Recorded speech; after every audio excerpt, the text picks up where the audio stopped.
Allez, viens, on t'emmène à la rencontre de ceux qui changent le monde.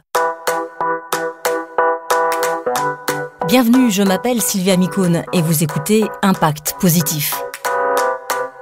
Le podcast qui vous parle de ces gens ordinaires qui font des choses extraordinaires. De ces gens qui veulent avoir un impact positif sur la société, ceux qui inspirent, ceux qui font, tout simplement. Depuis quelques années, 1 million de révolutions ont surgi. Du citoyen à l'entrepreneur en passant par le grand groupe ou encore l'étudiant, le frémissement se fait entendre partout. Bienvenue dans ce monde en transition où chacun, à son échelle, peut faire bouger les lignes. Ces actrices, ces acteurs, je les rencontre depuis des années. Je veux savoir qui ils sont, pourquoi ont-ils lancé leur projet, comment ont-ils eu l'idée et quelles sont les solutions qu'ils proposent et pour quels impacts. Moi, je suis allé en banque d'affaires un peu par défaut, parce que je n'avais pas forcément de grosses passions, je voulais voir plusieurs secteurs, je voulais être bien formé dans une grosse machine. Mais si on m'avait dit, attention, réfléchis bien à ce que tu veux faire, qu'est-ce qui t'anime, je trouve qu'on n'est jamais aussi bon que dans un secteur qui nous passionne, et jamais aussi bon dans un écosystème et avec une mission qui nous porte. Pour ce 5e épisode d'Impact Positif, j'ai rencontré Jean Moreau. Il y a 4 ans, il a cofondé avec Baptiste Corval Phoenix, une start-up qui lutte contre le gaspillage alimentaire en faisant le lien entre la grande distribution et les associations. Ensemble, ils étaient là au bon moment, juste avant que les citoyens ne prennent conscience de l'ampleur du problème, juste avant que la loi ne s'en mêle. Résultat, en 4 ans, ils ont embauché une centaine de personnes et réaliseront cette année plus de 8 millions de chiffres d'affaires.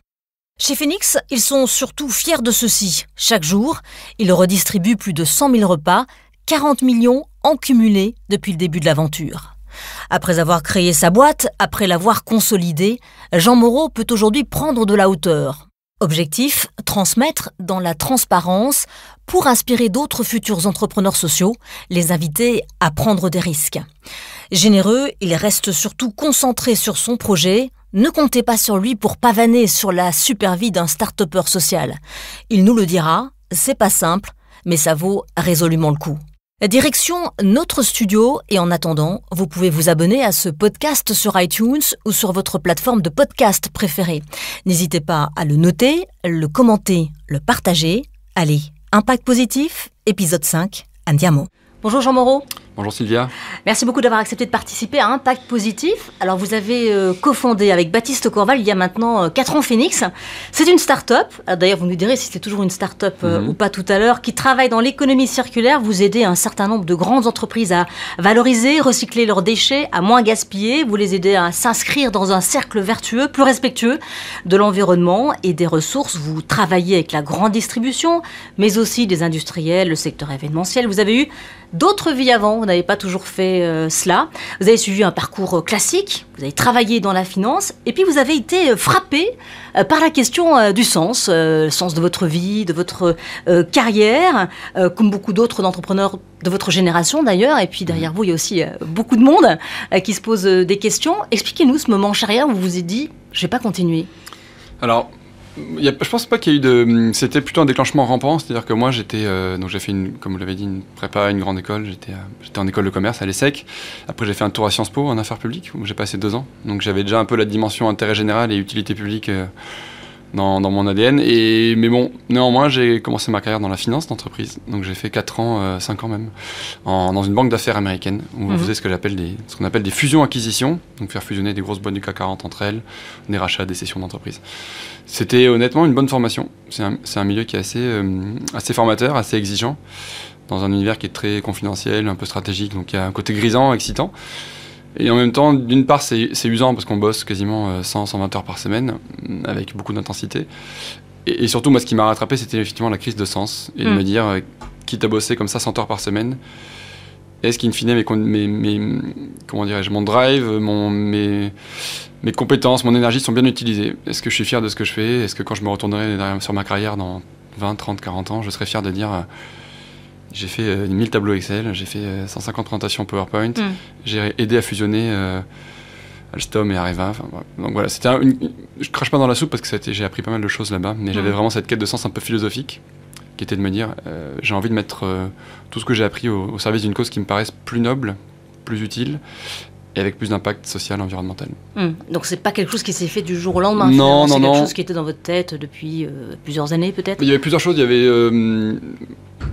déjà, moi je pense que c'est une cumulation. Je me projetais pas dans ce qu'étaient mes managers, mes boss à l'époque. J'avais pas envie de leur ressembler. Je voulais pas finir à 50 ans, 60 ans avec une maison, un gros appart dans Paris, une maison secondaire et 3 semaines de vacances aux Maldives l'été. C'était pas satisfaisant. J'aspirais à autre chose. Donc j'avais pas de rôle modèle dans mon entourage direct.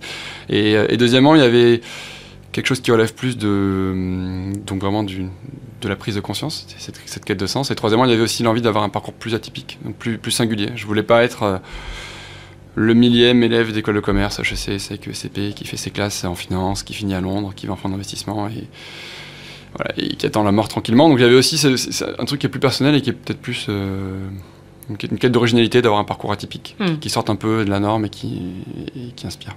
Alors, l'idée donc de Phoenix, c'est d'accompagner toutes ces entreprises qui jusqu'ici n'avaient pas d'autre solution que de jeter, quand c'est permis par la loi, parce que la loi, elle a aussi évolué, on va en parler. Et quand on regarde les chiffres du gaspillage, eh bien, ça donne froid dans le dos, même s'ils commencent à être connus, ces chiffres, parce qu'on les répète quand même. 1/3 de la production alimentaire qui est perdue entre la production et la vente, donc 1/3 de tout ce qui est produit est jeté. Et puis, si on regarde un peu en France, 2 milliards d'euros de nourriture qui est jetée chaque année par les acteurs de la grande et moyenne distribution. Ça, ce sont les chiffres de l'ADEME. Oui. C'est de là qu'est parti le constat de l'entreprise. On n'a rien inventé parce que le gaspillage alimentaire, c'était pas autant un sujet dans l'air du temps que maintenant. Mais ça a commencé en 2012, 2013, 2014. On commençait à voir apparaître le sujet. Et donc nous, notre révolte entrepreneuriale, c'est ça qu'on dit dans l'entrepreneuriat social, d'où vient la révolte, elle vient de là. Une pratique qui a un peu disparu, mais qui existait à l'époque, qu'on appelait la javelisation. C'est-à-dire un chef de rayon dans un magasin, pour ne pas citer de marque, mais qui prenait les invendus à J-2, J-1, à J0, et qui les sortait du rayon, de l'étagère, qui les mettait directement à la poubelle, et pour pas qu'il y ait de glanage par des SDF, par des clochards ou par des sans-abri, qui mettaient un coup d'eau de javel ou un coup de desktop pour qu'ils soient impropres à la consommation. Et donc ça, nous, on l'a vu, on l'a constaté, on en a entendu parler, on a vu des photos sur Twitter, etc. Et on s'est dit, c'est une aberration sociale, environnementale, mais aussi économique. Parce que le truc dont on est fier chez Phoenix, c'est qu'il y a aussi un pilier économique assez fort dans l'activité, et qu'on n'est pas juste dans l'incantation ou dans le béni oui-oui, on a vraiment un levier. C'est du gagnant-gagnant. Voilà, c'est ça qui fait que ça marche aussi. Et vous allez aussi nous l'expliquer. Alors, Phoenix, c'est ce qu'on appelle une plateforme à mission. Vous organisez, optimisez les flux de redistribution des invendus alimentaires. En gros, vous êtes un intermédiaire, vous êtes un grand architecte de ces liens entre deux mondes, la grande distribution, les associations que parfois tout sépare. Expliquez-nous concrètement comment ça marche sur le terrain et puis dans vos bureaux. Comment ça marche sur le terrain ? On a deux choses. On a une dimension digitale et une dimension plus traditionnelle de logistique, de formation. Donc sur la dimension digitale, on est un peu le mythique de l'invendu. Mon associé parfois compare ça aux ventes privées du B2B, puisque en gros, qu'est-ce qui se passe ? Je suis un chef de rayon dans un magasin. J'ai une palette de briques de lait qui arrive à péremption, qui arrive à J-2, J-1 ou J-3. Donc la charte marketing de l'enseigne l'impose de sortir du rayon parce que la péremption est trop proche. Donc là, le chef de rayon scanne la palette, scanne le code barre, il déclare ses quantités, il va dire voilà, j'ai 1000 briques de lait qui périment dans 2 jours. Et il propulse cette information sur une application mobile et sur notre plateforme. Et donc l'offre est suggérée à toutes les assos du coin dans une logique de circuit court. Et donc les restos du cœur, si le magasin est à Boulogne, les restos du cœur du 92 ou le Secours populaire du coin va recevoir une notification Phoenix comme quoi dans ce magasin, entre telle heure et telle heure, il y a une palette de briques de lait à date de péremption J-1 qui est à venir récupérer. Donc ça c'est la dimension digitale, qui est un peu ce qu'on appelle du tech for good, l'innovation numérique. Vous êtes une start-up de la tech for good. Voilà, exactement, mais qui, franchement, pour être honnête, n'aurait pas suffi si on n'avait pas complété par une brique moins sexy, mais plus traditionnelle et qui est plus servicielle, plus terrain, qui est nos 95 chefs de projet qui sont sur le terrain, qui forment les équipes, qui forment les chefs de rayon, qui forment les associations, qui est sur la logistique aussi, parce que c'est pas en 3 clics qu'on va déplacer une palette de Rungis au Secours catholique, il faut aussi avoir des bonhommes dans des camions. Et donc voilà, on a cette double dimension, digitale et terrain, qui fait que ça marche bien. C'est ça votre force, quelque part, c'est effectivement l'outil digital, très puissant, mais aussi une grosse présence sur le terrain. Un relais terrain, pas juste à Paris, dans le microcosme, mais vraiment dans les territoires. On a planté une vingtaine d'antennes régionales.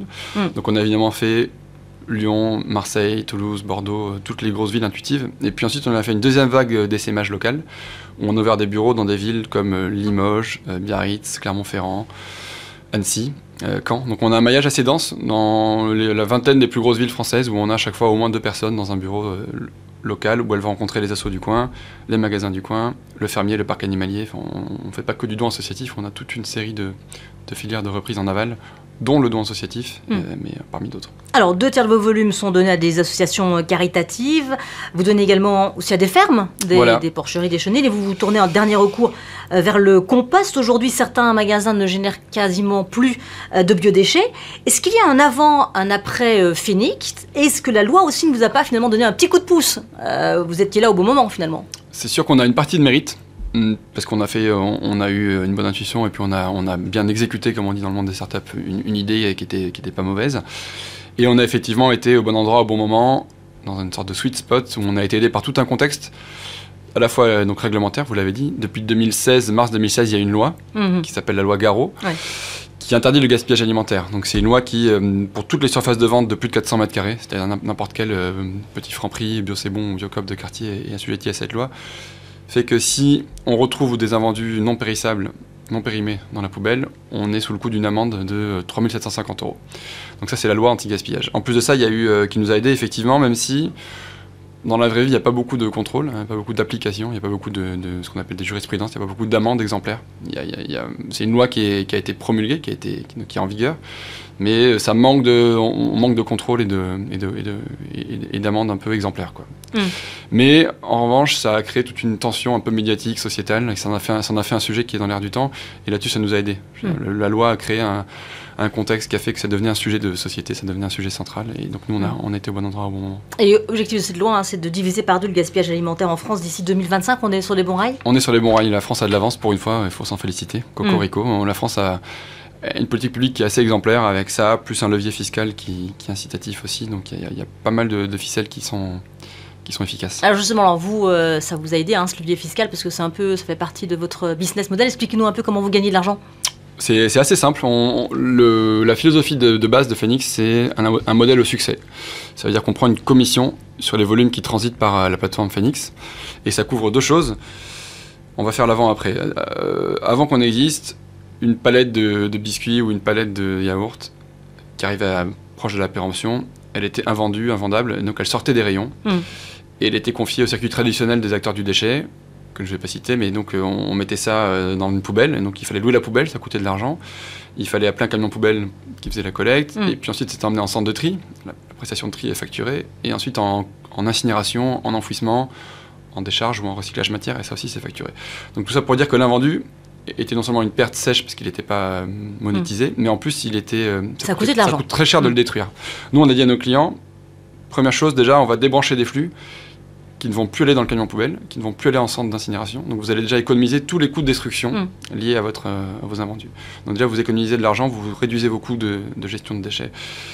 Et deuxième chose, cerise sur le gâteau, en donnant les invendus via Phoenix aux acteurs traditionnels de l'aide alimentaire, vous allez pouvoir récupérer 60% de la valeur en réduction d'impôt, puisque c'est ce qu'on appelle du don en nature à une œuvre d'intérêt général ou d'utilité publique. Et donc l'État, le législateur, a souhaité mettre en place un levier fiscal qui fait que 60% de la valeur en stock ouvre droit à une réduction d'impôt. Donc en somme, il y a une sorte de double effet qui se coule. D'une part, vous ne payez pas votre prestataire de déchets, et en plus, vous récupérez une partie de la valeur en réduction d'impôt. Vous optimisez votre fiscalité, tout en faisant un geste qui va dans le sens de l'histoire et sur lequel vous pouvez communiquer en interne auprès de vos équipes, en externe auprès de vos consommateurs. Donc c'est ce qu'on appelle un truc win-win-win. Et donc vous prenez une commission? Voilà, et nous on prend une commission au succès, 30% de la valeur qu'on a créée chez nos clients, qui donc ne prennent aucun risque, parce que si on n'est pas bon, 30% de zéro, c'est la tête à Toto. Si on est bon, on leur rétrocède une partie, ils en gardent la majeure partie, et voilà. Votre impact, en une phrase, si vous deviez la résumer très brièvement? L'impact dont on est le plus fier, c'est chaque jour, on redistribue plus de 100 000 repas. Qu'on sort de la poubelle. En cumulé, on est à 40 millions de repas redistribués depuis le début de l'aventure Phoenix. Donc 40 millions de repas qui, sans nous, auraient été détruits, incinérés, javelisés. Et la création d'emplois aussi, puisqu'on a créé une centaine d'emplois en 4 ans sur une activité qui est chouette.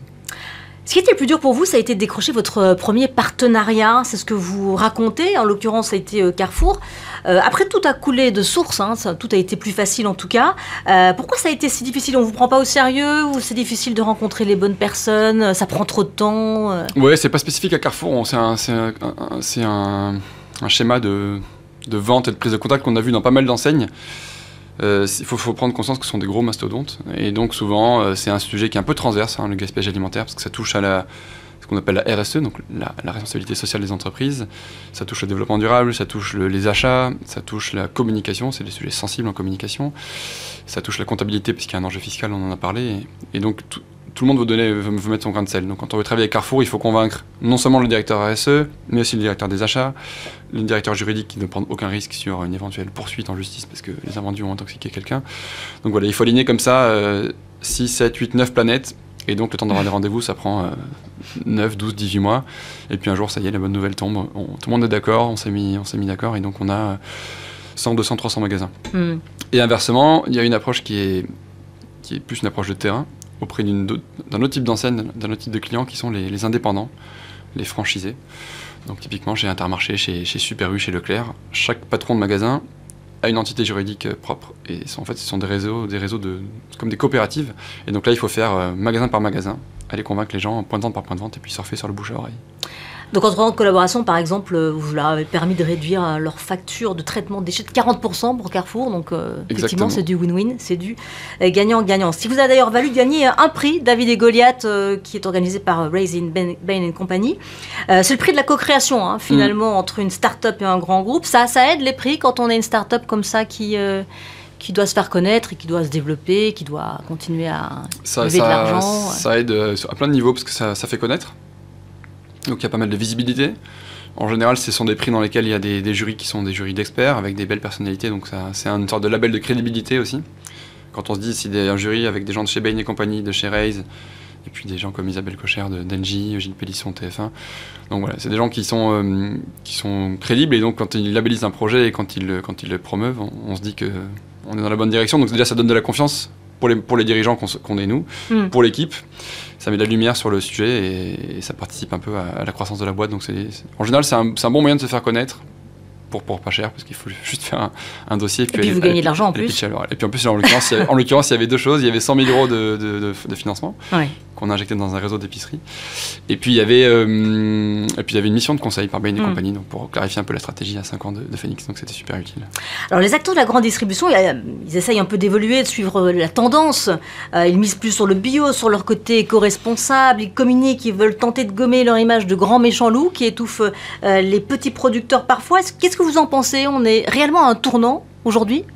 C'est sûr que, bon, déjà pour remettre les choses en perspective, c'est une cible facile, la grande distribution. Je dis pas ça parce que c'est mes clients. C'est une cible qui est souvent pointée du doigt, sans doute en partie à raison, mais quand on veut taper sur quelqu'un, on va toujours voir les grands méchants loups de la distribution qui écrasent les agriculteurs, les producteurs, qui gaspillent, qui traitent mal le salarié. Donc je pense qu'il faut un peu démystifier ça. Il y a pas mal d'efforts qui sont faits. Il y a pas mal de dirigeants d'enseignes qui sont très engagés. Je sais que notamment, c'est l'un des derniers combats de Michel-Édouard Leclerc, c'est d'amener l'enseigne sur le podium du développement durable à l'échelle européenne, donc en réduisant le plastique, en réduisant le gaspillage alimentaire. Donc ça commence à rentrer dans les mœurs, et c'est une façon pour eux de se réinventer, de dire la distribution a compris, et maintenant on va vers le zéro déchet, vers la réduction du gaspillage, vers la consommation responsable, engagée. Donc ça bouge, vraiment ça bouge. Chez Franprix, ça bouge, chez Carrefour aussi. Il y a pas mal d'enseignes qui font des choses concrètes, et pas juste ce qu'on appelle du greenwashing. On le sent sur le terrain. Et peut-être qu'à l'avenir, ils pourront même se passer de Phoenix, ils auront leur propre plateforme. Je ne souhaite pas, mais c'est possible. Nous, on n'est pas... en fait, c'est un peu le paradoxe des entreprises sociales, c'est que nous, quand on s'est créé, on s'est fixé la mission de réduire le gaspillage alimentaire. Si on arrive, on s'autodétruit. Effectivement, il n'y aura plus de Phoenix, un peu comme nos missions impossibles. Je pense qu'on a du temps, il y a au moins 10, 15, 20 ans de travail. Mais effectivement, si on va au bout de la démarche, on doit réduire le gaspillage non seulement en aval, mais aussi à la source, que l'on fasse des meilleures commandes, qu'il n'y ait plus de surproduction. Et donc au final, ça veut dire qu'il y aura moins de gaspillage, donc pas de Phoenix. Mais moi, je pense que je dormirai tranquille le jour où je pourrais dire qu'en 10-15 ans, avec l'équipe, on a contribué à l'éradication du gaspillage en France. Alors, on n'en est pas là aujourd'hui, vous le rappelez, vous employez près d'une centaine de salariés, vous avez réalisé 4,5 millions de chiffre d'affaires en 2017. Vous ambitionnez de faire 8 millions cette année. Oui, c'est confirmé, même ça sera sans doute au-dessus. Bon, félicitations. Présence en région, présence à l'international, grâce à vos partenaires notamment, un portefeuille de 900 magasins. Vous avez levé 2 millions d'euros l'an dernier et vous voulez lever beaucoup plus. C'est en bonne voie aussi? On est en train de finaliser une levée de fonds qui est plus ambitieuse. On réunit à peu près 10 millions d'euros pour financer plusieurs choses. De l'extension des services à d'autres secteurs que la grande distribution. Ça, c'était un peu notre clé d'entrée, mais du gaspillage, il y en a sur toute la chaîne, du champ jusqu'à l'assiette. Donc chez le producteur, chez l'exploitant agricole, chez l'industriel, chez le logisticien aussi, celui qui va transporter l'invendu, le légume jusqu'au centre de distribution, et chez le consommateur. Donc nous, voilà, on veut s'étendre sur la chaîne, pas faire que de la distribution. Après, on veut s'étendre aussi en B2C au niveau du consommateur. On a des solutions à proposer qui vont sortir bientôt. Et puis, les applications. Voilà, exactement. Et puis, il y a la dimension étranger, puisque, comme je l'ai dit, la France a de l'avance. On a la chance d'avoir des clients français qui sont des leaders et des champions internationaux. Par exemple, Carrefour, Casino, Leclerc sont partout, en Espagne, en Portugal, en Italie. Donc, on va les suivre. Et on veut essayer de bâtir à terme vraiment un leader français, une licorne, pour prendre un terme à la mode, du gaspillage alimentaire et de l'économie circulaire. C'est le dernier pilier de la levée de fonds, c'est de dire... on bâtit progressivement ce qu'on appelle chez nous un nouveau standard de gestion des déchets pour les générations futures. C'est-à-dire ce qu'on a décrit, l'invendu qui va d'abord être proposé aux consommateurs avec une réduction, puis à l'association caritative, puis aux animaux, puis en compost, et en dernier lieu vraiment en recyclage matière, incinération, enfouissement. C'est un peu le nouveau standard, la nouvelle façon de gérer les déchets, la nouvelle gestion intelligente qui remplace... le camion poubelle, l'incinération, l'enfouissement qu'on a connu dans les années 80-90. Donc nous, on est en train de bâtir une nouvelle référence et on veut devenir à terme un acteur crédible et une alternative à tous les gros du déchet. Vous êtes déjà international, vous avez déjà commencé à vous Ouais, on a 3 personnes en Espagne et on en a 2 au Portugal. Donc ça commence à bien fonctionner. Alors, Phoenix est une entreprise sociale. Pour les auditeurs qui nous écoutent, c'est quoi une entreprise sociale? Vous n'êtes pas juste social parce que vous respectez l'environnement, vous aidez à réduire le gaspillage. Il y a derrière le terme entreprise sociale toute une série de critères bien précis qui peuvent être vécus par certains comme autant de contraintes. Quels sont-ils? L'entreprise sociale, il y a 2 choses. Il y a par les statuts, c'est-à-dire les engagements qu'on a pris en tant que manager dans la façon dont on gère la boîte. Donc c'est la gouvernance, une gouvernance participative, où c'est beaucoup moins vertical que dans les grosses boîtes. On est plutôt dans la gouvernance horizontale avec une prise de décision collégiale et ce qu'on appelle de l'intelligence collective. Et on laisse pas mal de liberté aux collaborateurs pour prendre des sujets à bras-le-corps, créer des projets, lancer des nouveaux services. Donc ça, c'est la première chose. Après, il y a des choses beaucoup plus concrètes d'un point de vue chiffre, c'est-à-dire qu'on respecte 2 engagements forts qui sont une échelle de salaire de 1 à 7 dans l'entreprise. C'est-à-dire que le top management, les 5 managers les mieux payés de l'entreprise ne sont pas 7 fois plus rémunérés que le plus petit salaire de la boîte. Donc on a ce qu'on appelle un principe de lucrativité limitée et donc de rémunération raisonnée, où en fait on se dit c'est pas la peine de payer les gens des millions d'euros, en tout cas de faire trop d'écart, quoi. Et le 3e engagement qui est fort, c'est un engagement de redistribution du résultat. C'est-à-dire que nous, dans l'entreprise, donc on fait du chiffre d'affaires, qu'on facture à nos clients, vous l'avez dit. Ensuite, on paye toutes nos charges, les salaires, les camions, la logistique. Et il reste ce qu'on appelle un profit, un résultat qu'on peut soit réinjecter dans la boîte, soit redistribuer aux actionnaires pour les remercier d'avoir pris un risque. Et donc nous, on s'est engagé à redistribuer au moins 50% du profit dans l'entreprise, à le réinjecter ou dans l'entreprise ou dans des projets associatifs solidaires et partenaires de Phoenix. Donc il y a la moitié maximum du profit qui est redistribué aux actionnaires en dividendes. Voilà. Vous avez aussi choisi de jouer un rôle dans le Move, c'est le mouvement des entrepreneurs sociaux. Vous prenez d'ailleurs souvent la parole avec d'autres entrepreneurs sociaux. Que faut-il faire pour qu'il y en ait plus, qu'il y ait plus de success stories comme la vôtre?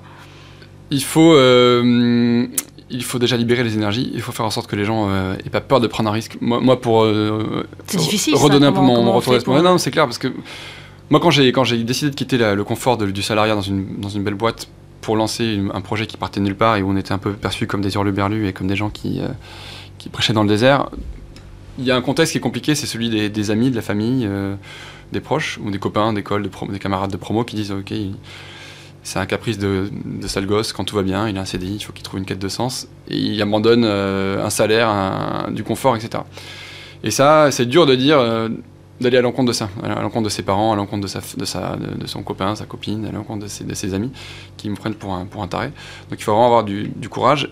Et plus ça va, plus c'est le cas, parce que plus on s'engage dans la vie, plus on s'habitue à un train de vie, à un confort, et puis on fait toutes les erreurs qu'il ne faut pas faire, c'est-à-dire qu'on achète un appartement trop vite, on se surendette, enfin en tout cas on s'endette avec des gros niveaux que seul un salaire confortable permet de rembourser. Et puis on se marie, on a des enfants, ou on se marie pas d'ailleurs. Mais... c'est pas irréversible. Non, c'est pas irréversible, mais c'est plus... En gros, c'est ça, c'est plus on avance dans la vie, plus c'est compliqué de s'asseoir sur du confort matériel et de dire tant pis, je me mets en risque sur mon train de vie quotidien pour aller dans une aventure qui a du sens. Donc je pense que ça, il faut le démystifier, il faut donner envie aux gens de prendre des risques, il faut dire que rien n'est irréversible. Il y a plein de dispositifs d'aide en France, c'est ça qui n'est pas très connu aussi. Il faut faire un peu de lumière sur tout ce qui existe en France pour l'aide à l'innovation et l'aide à l'amorçage dans l'entrepreneuriat. Il y a pas mal de dispositifs de financement, de subventions, d'aide pour ne pas payer trop de charges sur les salaires à l'amorçage. Nous, on a profité de pas mal de choses. Il y a la BPI qui fait beaucoup de choses, donc la Banque publique d'investissement. Beaucoup d'incubateurs. Ouais, beaucoup d'incubateurs. Donc ça, c'est quelque chose qui n'est pas assez connu en France. Tout le panorama des aides à l'amorçage. Et puis, ça manque aussi, pour être honnête, on manque, comme vous l'avez dit, de rôle modèle, donc d'inspiration. On manque d'exemples concrets de boîtes qui ont marché. Et moi, je me rends compte avec... on est quelques-uns, donc comme Phoenix, Simplon, Microdon, Ares, Recyclivre, à montrer que ça marche et à avoir une traction, une dimension maintenant et une croissance qui fait que ça donne envie, quoi. Et donc moi je me rends de plus en plus compte de ce nouveau rôle qu'on a en tant que porteur de projet, d'inspirer les générations futures, et on est souvent cité comme exemple, et donc c'est une nouvelle dimension de mon boulot, mais qui est chouette. Ce qui est frappant d'ailleurs dans votre génération d'entrepreneurs, c'est qu'il y a cette envie de transmettre, de passer le flambeau, de communiquer sur ce qui a marché ou pas. C'est vrai, c'est faux? Non, c'est vrai, et y compris, moi je dirais même qu'on est plus transparent sur les échecs aussi. C'est quelque chose qui avant était assez tabou en France. On était vraiment, l'échec était mal perçu, c'était mal vu. Et c'est un truc qu'on importait des États-Unis, où en fait là-bas on tombe 9 fois, on se relève 10 fois, et on tire le. Échouer, c'est bien. Voilà, en tout cas c'est pas mal. Et maintenant en France il y a ça, il y a des trucs qu'on appelle les fail conference, où les gens prennent la parole en disant je me suis planté pour telle et telle raison. Et nous on l'assume, hein, nous on a eu un démarrage compliqué sur Phoenix. Au départ on le disait pas du tout, c'était tabou. Et on a une crise de gouvernance, on s'est pris les pieds dans le tapis, on a perdu quelques mois, et maintenant on en parle de façon assez libre, ça fait partie de l'aventure. Je pense que je connais aucun entrepreneur qui est parti de zéro et qui a eu 100 employés en scénario Blue Sky, et tout s'est bien passé. Il y a toujours... l'envers du décor est toujours compliqué, hein. Dans l'entrepreneuriat, il y a pas mal d'ascenseurs émotionnels, c'est-à-dire qu'on a 3 bonnes nouvelles, puis une nouvelle catastrophique, on va cartonner, on va se planter, on est riche, on n'a plus d'argent sur le compte en banque. Donc vous l'expliquez très bien d'ailleurs, hein, parce que vous prenez parfois la plume sur Medium et vous le dites en toute transparence, effectivement. Donc ça c'est important, je trouve, de raconter, parce que sinon on a souvent tendance à surestimer l'entrepreneuriat. C'est compliqué, ça prend du temps, ça prend de l'énergie, c'est pas simple, donc il faut le savoir. Il faut pas croire que ça déroule sans accroc, parce que c'est pas vrai. Alors on parlait du Move, on parle aussi de la loi Pacte, hein, qui est une chance pour promouvoir de nouveaux modèles de développement, hein. C'est ce que vous écrivez dans une tribune dans Le Monde, dans la Tribune également. La loi Pacte, elle est actuellement examinée au Parlement. Cette loi souhaite encourager les entreprises à mieux prendre en compte leur impact social et environnemental. Elle fait le pari de dire aux entreprises que c'est à elles de jouer, finalement, sans les contraindre. C'est le bon pari ? C'est le bon pari. Moi je le dis en étant dedans, donc j'ai la tête dans le guidon, mais j'ai l'impression quand même que tout le monde se pose la question maintenant de la mission, de l'objet social, de pourquoi les salariés se lèvent le matin. Et moi c'est quelque chose que je vois de façon très concrète dans ma boîte mail, ou dans la boîte mail de recrutement, puisqu'on a la chance d'avoir pas mal de visibilité et d'avoir un modèle qui plaît, d'être assez sexy d'un point de vue marque employeur, et donc historiquement j'avais beaucoup de CV de jeunes diplômés, parce que la tendance génération Z, génération Y, qui veut donner du sens. Et maintenant je me rends compte que j'ai pas mal de gens qui sont plutôt à un tournant de carrière, qui ont fait 10-15 ans à vendre des crèmes de beauté ou à vendre des yaourts à la fraise, et qui disent ok, c'était chouette, j'ai appris, mais je veux faire autre chose, quoi. Et donc je pense que toutes ces grosses boîtes doivent se poser la question de est-ce que mes salariés sont épanouis chez moi, heureux, quelle est ma mission, quelle est ma vocation sociétale, comment je peux contribuer à un monde meilleur. Et donc voilà, c'est un enjeu je pense aussi pour elles, c'est pas juste de la cosmétique, ou c'est pas juste un sujet politique du moment, c'est vraiment un sujet d'avenir sur... Vous voulez dire finalement que cette question de sens, vous la retrouvez, on peut la retrouver à tout âge, hein. C'est pas quelque chose... Voilà, c'est vrai que maintenant, les étudiants se la posent tout particulièrement. Ça, c'est quelque chose, c'est une tendance très nouvelle qui va s'amplifier. Ouais. Les entrepreneurs comme vous, mais finalement... C'est pas générationnel. Enfin, en tout cas, il y a plusieurs tranches de la population qui commencent à se poser la question, et qui se réveillent, et c'est tant mieux pour tout le monde, pour la planète en particulier. Est-ce que Phoenix sera toujours une entreprise sociale ? C'est une bonne question. Moi, j'en ai la volonté, la conviction et l'ambition. Si j'ai quitté, ce que je trouve bien dans Phoenix, et c'est pour ça que j'ai mis autant d'énergie, c'est qu'on arrive à aligner un modèle économique autonome et une ambition sociétale forte, avec des indicateurs qui sont assez parlants, qui sont le nombre de repas redistribués, le nombre de bénéficiaires qu'on a servis d'un point de vue associatif. Donc nous, on veut garder cette dualité, on veut incarner cette nouvelle façon de faire des business autrement, en disant je renie pas mon passé d'école de commerce, de banquier d'affaires, et on sera toujours attaché à avoir un modèle économique, à avoir une boîte qui est bien gérée, qui est rentable. C'est plutôt un atout.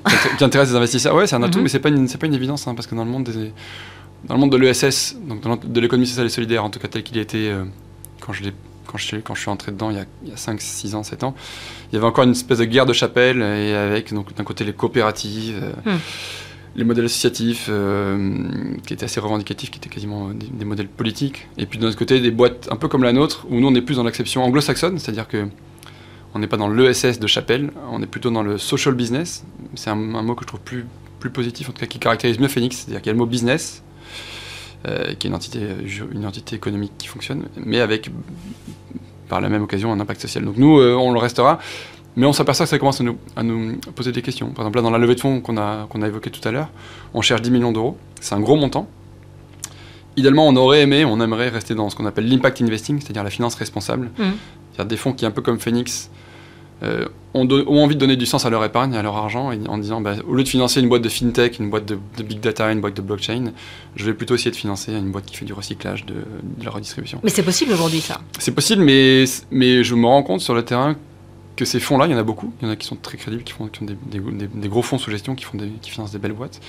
Mais souvent, il y a une sorte de point de bascule où ces fonds-là sont bien pour financer l'amorçage, donc pour mettre 500 000, 1 million d'euros, 2 millions d'euros sur des petits tickets, des petites valorisations.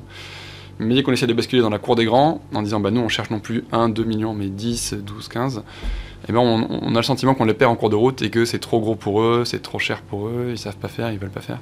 Ça leur fait peur. Donc il y a encore, ça évolue vite et beaucoup, mais on n'a pas su trouver, nous, l'investisseur qui alignait à la fois ces moyens-là et une vraie coloration d'impact investing. Et donc on va partir avec des investisseurs qui sont plutôt de ce qu'on appelle la green tech, donc des investisseurs avec une coloration environnementale, mais pas vraiment dans l'impact social. On vous dit que la question du sens, ça y est, la finance en est aussi empreinte, mais qu'à partir d'un certain montant, ça continue de bloquer. Voilà, à partir d'un certain montant, il faut faire un choix. En gros, c'est soit je reste dans l'impact et du coup j'ai peut-être un peu moins d'ambition, un peu moins de les coups des franches, soit je me dis tant pis, l'impact et la revendication ESS était bien pour le début, mais si je veux vraiment devenir une grosse boîte qui a de l'ambition, qui veut devenir un acteur de référence, il faut que j'abandonne ces convictions-là, parce qu'elles ont trop de contraintes financières, elles m'empêcheront de grandir. Et c'est la même chose d'ailleurs pour être honnête sur la mission globale de Phoenix. C'est ce qu'on disait tout à l'heure. Au départ, on était monoservice, on a dit à tout le monde, on est l'acteur de référence sur le don alimentaire. On va généraliser ce qui nous apparaît comme une bonne pratique, c'est-à-dire d'éviter la poubelle, mais de donner par défaut Resto du Cœur à la Croix-Rouge, à la Banque alimentaire. Et c'était donc hyper facile, hyper lisible. Et après, quand on a commencé à venir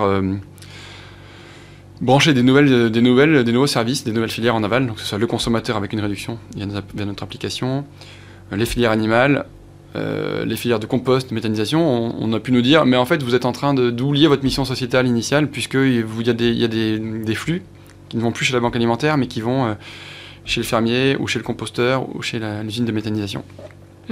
Et en fait, c'est vrai, c'est un vrai débat philosophique, est-ce qu'on doit s'accrocher à la mission initiale en disant, nous, c'est ça notre ADN, quitte à ce que la boîte ait moins d'ambition, moins de diversité, une gamme de services moins étendue, ou est-ce qu'on doit dire, non, maintenant, l'association, c'est une filière parmi d'autres, et la mission de Phoenix a migré d'une mission 100% sociétale et impact associatif vers une mission plus large, plus vaste, qui est une mission de réduction du gaspillage et de réduction des déchets au sens large. Mais qui reste une mission porteuse de sens. Voilà, mais qui est une mission plutôt environnementale que purement sociétale, mais qui est une mission qui a toujours du sens, mais voilà. On s'aperçoit aussi qu'avec la croissance, pour le bien de la boîte, la mission doit évoluer, quitte à perdre un peu en ambition purement sociétale, et quitte aussi du coup à perdre des gens en route, parce que dans la boîte, il y a des gens qui étaient venus juste parce qu'on était au service des associations.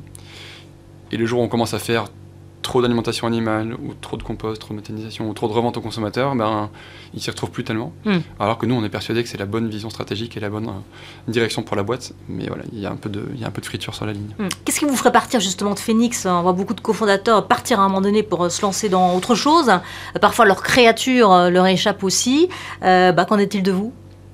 Ce que j'ai raconté dans le post que vous avez évoqué l'autre jour, c'est que j'ai le sentiment d'avoir fait un peu 3-4 vies chez Phoenix déjà. C'est pas du tout pareil de lancer une boîte, donc d'amorcer la chose, de créer un logo, une marque, un concept, un mode de facturation, d'aller convaincre les premiers clients. Au départ, quand on est entrepreneur, quand on est fondateur, on fait un peu tout. On fait à la fois la comptabilité, on fait le commercial, la communication, la prise de parole. Les courses. Les courses, et puis au fur et à mesure, on finit par se segmenter. Donc moi j'ai fait ça, j'ai fait ce qu'on appelle le starting, l'amorçage. Ensuite on a fait la construction, le build, c'est-à-dire on a mis la boîte sur les rails pour devenir une vraie petite TPE, PME qui structure, qui grossit, qui passe des caps, 10, 15, 20, 50 personnes.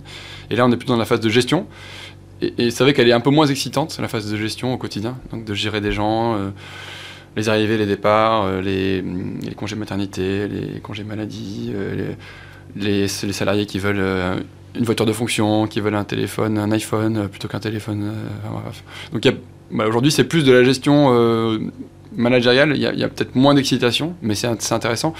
Donc moi, je me vois faire encore facilement 3-4 ans chez Phoenix, parce qu'on n'est pas du tout au bout de l'histoire.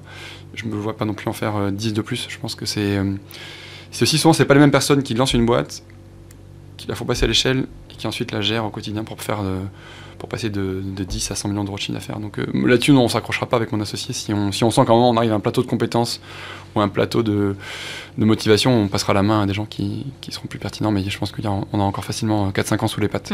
Et en 4 ans, vous avez déjà fait pas mal de choses. Voilà. Vous écrivez sur Medium aussi qu'il faut apprendre à dire non aux sollicitations qui se multiplient quand on a du succès, car le temps d'un PDG d'une start-up est précieux. Merci donc de nous avoir dit oui. Pourquoi d'ailleurs ? Parce que je pense que ça fait partie de ce que j'ai dit tout à l'heure, ça fait partie du job maintenant. On n'est plus là pour. Moi, je suis plus là pour défendre simplement la cause de Phoenix, parce que je pense qu'on est dans la bonne direction. On est là pour prendre un peu de hauteur, monter d'un cran et dire maintenant on sert une cause qui est encore un peu plus au-dessus de Phoenix, qui est celle de l'entrepreneuriat social, qui est celle de la réduction des déchets et du gaspillage. Et donc on prend la parole pour inspirer.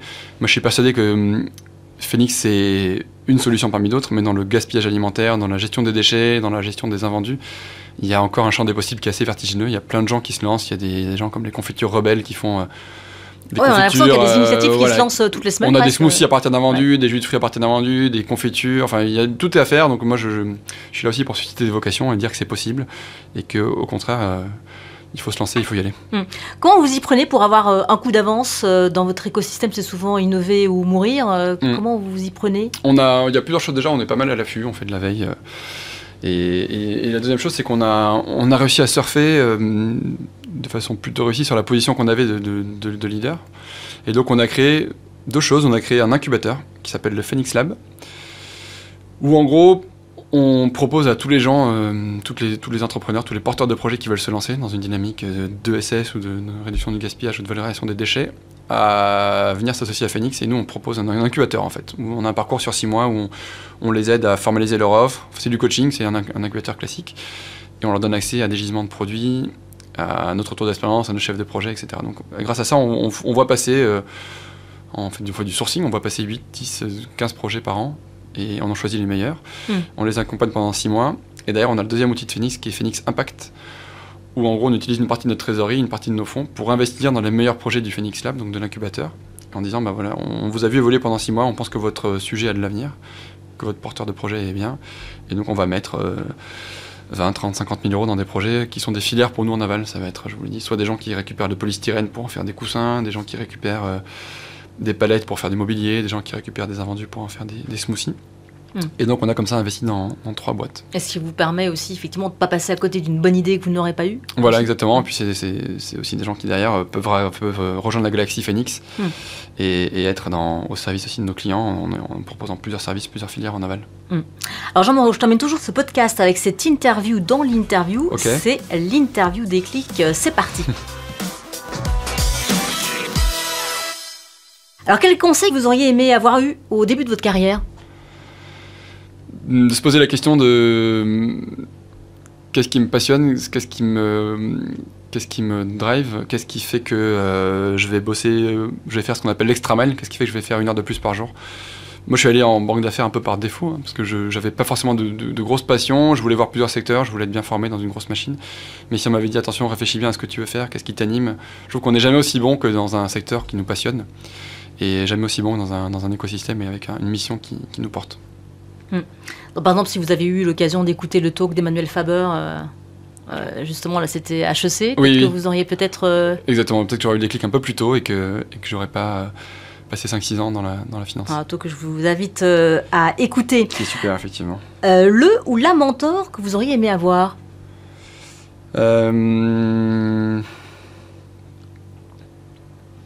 Il y a pas mal de nous, en fait, on a suivi on a quand même suivi une tendance. L'entrepreneuriat social et solidaire n'est pas nouveau. Il y a des gens qui nous ont inspirés. Il y a des gens comme Charles-Édouard Vincent qui avait lancé Emmaüs Défi. Il y a des gens comme Même les groupes SOS, Jean-Marc Borrello, il y a des gens comme Emmanuel Faber. Charles-Édouard Vincent a presque le même âge que vous, non? Oui, voilà, mais il s'est lancé avant, même bien Pierre-Emmanuel Granger de Microdon. Ça, c'est des boîtes qui nous ont inspirés, qui étaient là avant. Fred Bardot, Simplon, tous ces gens-là, c'est des gens... donc il y a beaucoup de mecs, hein, je suis désolé. Et ça manque c'est difficile de trouver une femme pour Impact Positif, c'est vrai. On va en avoir. Il y en a qui arrivent là, il y en a qui sont dans les tuyaux. Mais voilà, c'est ces gens-là qui avaient déjà commencé à créer des business inspirants, qui mêlaient impact et modèle économique. Donc c'est ces gens-là qui m'ont motivé, qui m'ont montré que c'était possible en tout cas. Vous ne seriez jamais devenu ce que vous êtes si... Je pense que moi, c'est des lectures, en fait, je crois, vraiment. Parce que quand j'étais en prépa, je faisais beaucoup de philosophie, ce qui pouvait paraître un peu inutile, hein, parce que c'est pas directement applicable dans la vie quotidienne. C'est pas un cours de finance, on n'apprend pas à lire un compte de résultat, on n'apprend pas à faire un bilan, on n'apprend pas à faire un business plan, on n'apprend pas à gérer des gens. Mais c'est plutôt de la prise de recul, de la prise de hauteur, et je pense que c'est ça qui m'a aidé à me poser les bonnes questions à un moment. C'est des auteurs de philosophie grecque, de philosophie antique, qui m'ont fait prendre la conscience de... Quel est le but de la vie? Prendre du recul sur est-ce qu'aujourd'hui je suis content, est-ce que je suis sur Terre pour juste engranger un salaire, des tickets resto, payer des factures, rembourser un emprunt? La réponse a été assez vite non, et donc ça m'a forcé à me poser des questions sur ma mission sur Terre. C'est des questions un peu philosophiques, métaphysiques, mais à quoi ça sert? Qu'est-ce qui va me rendre heureux? Qu'est-ce qui va m'épanouir? Et qu'est-ce que je peux faire de plus constructif que juste cocher des cases? Votre plus bel échec? Le plus bel échec, j'en ai parlé au tout début, c'était le démarrage de Phoenix, les prémices de Phoenix, la V0. C'est pas un bel échec, mais c'est de là aussi que vient le nom de Phoenix, c'est-à-dire que ça a été une destruction créatrice à la Schumpeter. C'est-à-dire qu'au départ, on s'est planté et on s'est accroché. On aurait pu arrêter. On a eu donc un démarrage qui a été compliqué. On s'est posé la question avec Baptiste de dire stop ou encore. Après ces 12-18 mois un peu compliqués, on s'est dit bon, ok, l'entrepreneuriat, on a donné. C'est pas pour nous, c'est trop violent, il y a trop de conflits, Et en fait, on s'est accroché, on s'est dit, bon, allez, on va essayer, on va redémarrer. Donc, on a créé Phoenix sur cette ambition-là en disant, on repart de zéro. D'où le nom Phoenix aussi. Hein. Ce n'est pas qu'une allusion à ce qu'on fait des produits, c'est une allusion à notre histoire personnelle. On est reparti de zéro, on est rené, on renaît de nos cendres. Donc voilà, c'est ça notre échec.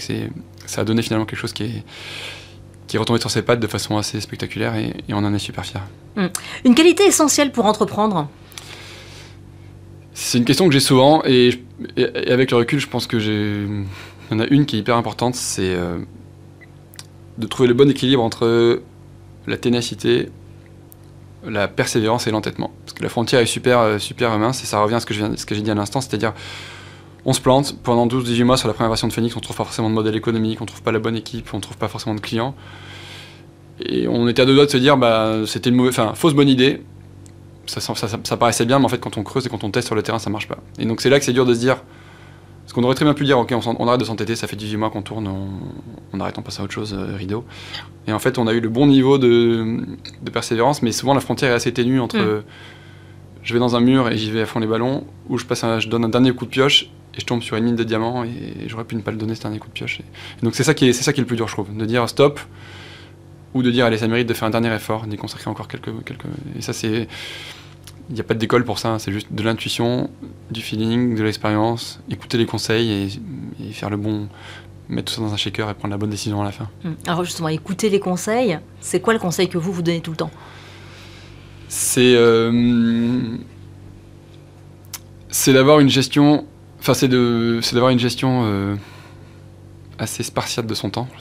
Ça revient à ce qu'on a dit tout à l'heure sur savoir dire non, parce qu'on a beaucoup de sollicitations et quand on est entrepreneur, une journée fait 12 heures, 18 heures si on pousse un peu. J'espère pas tous les et donc, jours il faut toujours, dès qu'on prend une décision, toujours se dire si je fais ça, qu'est-ce que ça va me rapporter? À quoi ça va me servir? Est-ce que je vais perdre 2 heures, 3 heures? Ou est-ce qu'au contraire, j'ai un retour sur investissement, j'ai un retour sur mon temps? Et donc, avoir une gestion vraiment radicale. Moi, j'ai une gestion ultra radicale de mon temps. Et dès que je prends 1 heure, je me dis pourquoi je fais ça? À quoi ça sert? Qu'est-ce que ça va m'apporter? Est-ce que c'est nécessaire que j'aille sur ce salon? Est-ce que je dois aller en province faire tel et tel événement? Est-ce que je dois rencontrer cette personne? Est-ce que je dois faire ce déjeuner? Il faut toujours se dire... il ne faut pas avoir peur de dire non. Il faut vraiment être assez drastique là-dessus parce que le temps et la gestion des priorités et la gestion du retour sur investissement et du retour sur ça est hyper importante. Je vois beaucoup d'entrepreneurs ou d'entrepreneuses qui se perdent et qui ont vite fait de perdre une demi-journée à tenir un kakemono sur un salon, aller faire un prix, un concours, sans se poser la question de qu'est-ce que j'aurais pu faire pendant ce temps qui aurait plus servi ma boîte. Et donc je pense que pour finir sur ce sujet-là, le vrai truc c'est d'être focus client, exécution, business, chiffre d'affaires, création d'emplois, et de ne pas se laisser attirer par les sirènes, en tout cas en amorçage, des partenaires, des incubateurs, des prix concours, des médias qui peuvent parfois être des vampires pour l'énergie de l'entrepreneur. Puis il y a aussi de la vie privée. Et la vie privée aussi qu'il faut respecter, il faut trouver le bon équilibre entre vie pro, vie perso, ça c'est une certitude. Mais il faut savoir dire non à tous les événements qui sont un peu périphériques au pur business et qui sont pas les... Et au départ, il faut vraiment être focus sur le client, le produit. Et quand ça marche, on peut aller après fanfaronner à droite à gauche, mais au départ, pendant 2-3 ans, c'est vraiment juste mon client, mes équipes, mon produit, mon service. Et derrière, le raconter une fois que ça marche. Je ne peux pas le faire à l'envers. Il y a beaucoup de... Dans ce monde-là, en plus, parce que c'est un monde où il y a beaucoup de belles histoires, de belles idées, donc des choses qui sont faciles à raconter, donc il y a beaucoup de... Pas beaucoup, il n'y en a pas... Non, mais surtout, les porteurs de projets en général s'expriment bien, donc ils racontent des belles histoires, et souvent il faut arriver à décortiquer ce qui relève juste du storytelling et du château de cartes, ou ce qui relève de la boîte qui fonctionne bien, et qui a raconté son histoire une fois qu'elle a prouvé que ça marchait. Mais il faut pas mettre la charrue avant les bœufs, il faut pas... C'est tentant d'aller raconter une vision, de grossir tous les chiffres, de mentir, et pour faire monter la mayonnaise, mais c'est dangereux aussi, parce que souvent après ça finit par se savoir, et ça fait pchit très vite. Qu'est-ce que vous dites à ceux qui nous écoutent et qui ont envie d'agir mais qui ne savent pas comment ? Qui peuvent nous recommander des clients, rejoindre l'aventure Phoenix. Non, mais il y a plein de choses à faire. Hein. C'est un processus. Ce qui fonctionne en fait dans le gaspillage alimentaire aussi, c'est que chacun a l'impression qu'il peut agir aussi. Voilà, c'est un peu ça l'idée, c'est cette envie d'agir que tous les citoyens ont. Qu'est-ce que vous leur dites à ceux qui veulent agir et qui ne savent pas comment ? Il y a plein de choses à faire. Donc déjà, sur le gaspillage alimentaire, on peut soit agir à son niveau en faisant en sorte qu'on achète plutôt des dates courtes que des dates longues, donc des dates qui, quand on va dans le supermarché, au lieu de prendre les produits qui sont au fond du rayon, avec les dates de péremption les plus longues, de prendre ceux qui sont présentés tout de suite, quitte à ce qu'ils périment dans 2-3 jours, mais essayer d'avoir une consommation au jour le jour, de ne pas surcommander, de ne pas trop acheter les promos 2 pour 1, etc. De gérer ses déchets, de faire un tri sélectif à la maison qui soit propre. Et après, si on veut s'engager plus loin, on peut soit rejoindre Phoenix en tant que salarié, mais soit aussi se donner du temps plus ponctuellement à des assos partenaires, puisque nous, on repose sur on serait rien sans le millier d'associations caritatives partenaires avec qui on travaille, soit les grosses têtes de réseau dont j'ai parlé, Secours catholique, Emmaüs, Banque alimentaire, Croix-Rouge, mais aussi plein de petits assos de quartier qui sont moins connus, qui sont des sortes de petites ETI, PME, TPE de l'association, et qui ont en général 2-3 bénévoles qui tiennent un peu la baraque. Et donc tous ces gens-là, ils ont besoin de bras pour faire un atelier petit déjeuner, une soupe populaire, un atelier de réinsertion, un atelier maquillage. Et donc si on ne veut pas s'engager comme moi ou comme nous à 100% dans un projet solidaire, on peut à minima prendre des demi-journées en entreprise de mécénat de compétences, soit sur son temps de travail, et c'est pris en charge par l'entreprise, soit sur ses week-ends et son temps personnel. Et ce sera aussi utile que de s'engager chez Phoenix. Merci beaucoup en tout cas Jean Moreau. Merci à vous. D'être venu sur Impact Positif. Où peut-on prendre des nouvelles de Phoenix ? Alors sur les réseaux sociaux, Facebook, Twitter, LinkedIn, sur notre site internet, et puis sur les podcasts sur vos podcasts qui sont la nouvelle référence de l'économie sociale et solidaire. Merci beaucoup Jean, en tout cas, et puis bonne route à vous. À très bientôt, merci. Eh bien, nickel, merci beaucoup Jean. Ok, ça va. Okay. Ça a roulé ? Ouais, c'est bien. On vous libère. Merci beaucoup de nous avoir écoutés avec Jean Moreau. N'hésitez pas à vous abonner, à nous faire part de vos conseils et commentaires pour faire progresser ce podcast. Le partager si vous l'avez aimé et encore mieux nous noter 5 étoiles si vous avez passé un moment inspirant avec nous. On se retrouve très vite pour un nouvel épisode d'Impact Positif.